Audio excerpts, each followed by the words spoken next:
Today's video is brought to you by eWin Racing, the best source for gaming chairs and desks for those long gaming sessions. We have a playlist of our eWin chair and desk videos linked in the video description below. Save 30% off of everything using the discount code TECHDEALS. More details at the end of the video. Dave comes in with a question about 1440p 144Hz builds, and it is... He is thinking about a 1440p 144Hz monitor for his recent build. It's a 3700X, a 3070, 32 gigs of RAM, a terabyte M.2, 750 gold PSU. He's got an X570 motherboard and a 360 AIO Meshify case. Well, so what are your thoughts, Tech, on 1440p 144Hz with all of that in it? It depends. It depends upon game selection. It depends upon whether or not you've got a G-Sync or FreeSync monitor that will allow you to have smooth refresh below 144, because a lot of games are not going to hold 144 at 1440p on that configuration, but 80 to 100 might be enough, depending on the game. Okay. And that way it'll be smooth. There won't be any tearing. Yeah, he didn't really say what he's using it for, did he? No, and see, here's the thing.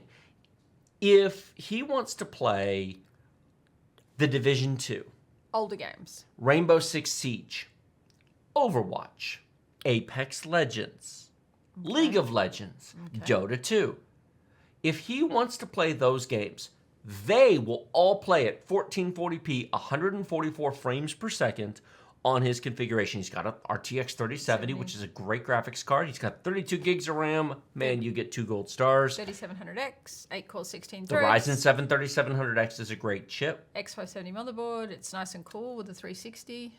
However, he has 2 weak links in that system, and I'll bet he's going to be shocked when I tell him what those 2 weak links are. And I'll bet you know what they are. Power supply? Yes, power supply's fine. Well, the 3070. The GPU. Oh, that's the second weakest link. The 3700X. There you go. The Ryzen 7 3700X is an objectively good CPU. However, it is, believe it or not ideal for 1440p 144 Hz. I'm sure a lot of people are going to say, but Tech, at 1440p, you're just basically GPU limited. The CPU is not as important, right? Au contraire. I have seen CPU bottlenecking occur at 1440p more often than you would think. Not necessarily on a 3070, but on a 3090, yes, you really will. Even a 3080 as well, you certainly will. And that comes to the second weakest link of this build, which is the 3070. On my personal machine at home, I play at 1440p ultra wide. Now, in fairness, that's a little bit different than 1440p standard. Well, however, it's 100 Hz. Exactly. I have a 1440p ultra wide 100 Hz monitor. If he's going to get a 1440p standard 100 Hz monitor, then those two kind of counterbalance themselves out a bit. 144 Hz. What did I say? 100. 144 Hz monitor. I'm getting there. Those kind of counterbalance themselves out. Yes. I had a 2070 Super. You did. Which was great when I was playing The Division 2. Actually, 1440p ultra-wide 100 frames per second, 2070 Super was just fine. A 3070 is great. Until I started playing some new AAA games. Cyberpunk. Yes. 2077. Which will finally be optimized in 2077. Maybe. And other games like The Median, Watch Dogs Legion, etc. I upgraded to a 3070 and thought, I got this 3070 1440p card. No, that didn't work so good. That was a very... Well, you were trying to multitask too. It didn't matter. Even with everything turned off, it didn't make any difference. Cyberpunk at medium detail with DLSS set to quality, 45 frames per second. That's not 100. Yeah, that's... Now, on a 1440p standard, it'd be it'd be about 60. The 45 is because I have an ultra-wide. Yeah. But if you're buying a 144 Hz 1440p monitor, do you want to be playing games at 60 frames per second? No. This is why we upgraded our personal GPUs at home from 3070s to 3090s. To 3090s. And she has a 1440p ultra-wide as well, and it removes a lot of restrictions. Now, I am sure that Dave over here is not going to be happy to hear that because he's like, dude, seriously, do you know what these things cost right now? I understand. There is a solution. Run everything at 75% render resolution. Correct. Change the detail settings to lower. Correct. Turn DLSS on.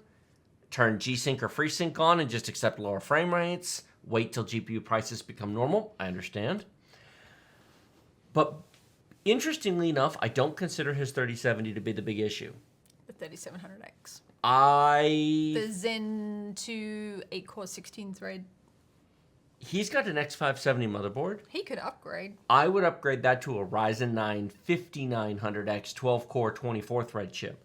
Higher clock speed, more cores, and more important than you probably think, 70 megabytes of on-chip cache. Yeah, Your current chip has 36 megabytes. Yep. And going to 70 helps with smoothness and frame pacing and a variety of other things. It just, especially as textures, everything gets bigger. Well, I just saw a message saying that the 5950X is what he really wants. So Do it. Absolutely. He's working on it. I might or might not have just gotten one of those yesterday. Really? Yes. It was waiting for me at the door. Give me the credit card. I don't know what you're talking about. It was a gift, I swear. It was a gift. From my friend. Happy Father's Day. So here's what's interesting. I have an i9 9900K at home, which is actually faster than his 3700X. Not massively, but it is. Uh-huh. And I'm going to be replacing it with a 5950X because I'm seeing the limitations. Not everywhere, not all the time. It's not massive, but I'm seeing... Now, I notice it more than the average person because I test everything. Yeah, exactly. But I'm starting to see those limitations. It's here and there. It's not urgent. It's not the end of the world, but it's creep. Mm-hmm. And I think what happens is people use their stuff and they get used to it and they go, well, this is just how it is. And because performance degrades slowly with time, as new games come out, patches, Fortnite just got a huge graphics patch. They did a big upgrade to it, and it now, all the benchmark, if you search Fortnite and your hardware on YouTube and you watch videos from 3 months, 6 months, a year ago, none of those benchmarks count anymore because they did a big, big change.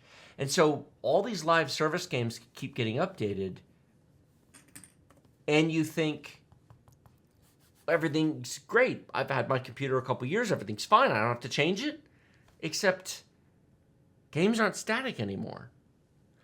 And so you get... It was great when you got it. It's like the frog in boiling water. Mm-hmm. If performance went from great to crap in 5 minutes... You'd go, oh, wow, there it is. And that's why we get the post from people. Yeah, we do. We had a post from somebody just a bit ago who went from an i7 6700K 4-core 8-thread chip from 2015 to an i9 10850K. And he's like, that was epic. Because he did the leap in one day. He made that jump and he saw that leap. Correct. If he had upgraded every year to a new chip, at no point would he ever be impressed. If he went from a 6700K to a 7700K, which would have been pointless, but whatever, to an 8700K to a 9900K to a 10850K, none of those changes would have been so big, and not enough time would have passed. Every time he did it, it would have been, oh, that's nice. Oh, that's nice. Oh, that's nice. If I upgraded my i9 9900K to an i9 10850K, it'd be nice, but it wouldn't be mind-blowing. But to go from a 8-core to a 16-core. If you are doing stuff that needs it, going to a 16-core now would put him ahead of the curve and allow him to maintain awesome performance for quite some time. Whereas that 3700K is going to degrade to decidedly average over the next 2 years. Well, if he's... Which isn't a crime. It depends on what he was playing. If he's playing the new stuff, then he'll notice it quicker. But if he's playing old stuff, it might be overkill. You know what the moral of the story is? If you have the money, nicer computers are nicer. Film at 11. If you're going to upgrade, upgrade. Yeah. Hopefully that helps you. eWin Racing has a wide selection of chairs to fit all shapes and sizes of gamers, ranging from petite to cuddly. They have something for every type of gamer. Not just sizes, but colors and material options as well, including red, blue, purple, pink, orange, and more, plus cloth and leather choices. We have over half a dozen chair and desk videos in a playlist down in the video description below. We also have a very special offer just for Tech Deals viewers. Save 30% off of everything using discount code TechDeals using our link in the video description. We have used eWin gaming chairs for 3 years in our office, sitting on them for up to 8-hour marathon live streams. They are very comfortable, and we are happy to work with eWin to bring you this special discount and recommend eWin for all of your gaming chair and desk needs.